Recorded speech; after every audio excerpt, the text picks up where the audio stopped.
مرحبا واهلا وسهلا بكم متابعينا الكرام في قناة تيكي تاك سبورت. مباراة النصر امام يوهان الودية اليوم، تفاصيل المباراة وكيف بامكانكم مشاهدة المباراة والمعلق وكل التفاصيل.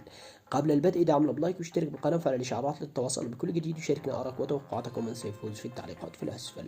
ويواجه نادي النصر السعودي نظيره النادي يوهان الكوري، وذلك في مباراة ودية ستقام على ملعب سيرفيدين ارينا ضمن اعدادات النصر، وذلك للموسم القادم. وستكون المباراة منقولة عبر شاشة أو تطبيق STC TV بتعليق خالد المديفر، وذلك مساء اليوم السبت 2025 شهر 7 يوم 26. أما صافرة المباراة فسوف تنطلق في تمام الساعة 5:30 مساء بتوقيت الإمارات وعمان، والساعة 4:30 مساء بتوقيت السعودية وقطر والعراق والأردن والبحرين واليمن، و3:30 مساء بتوقيت مصر والسودان وليبيا، و2:30 مساء بتوقيت تونس والجزائر والمغرب. نتمنى التوفيق للعالمين في المباراة ودمتم بأمان الله.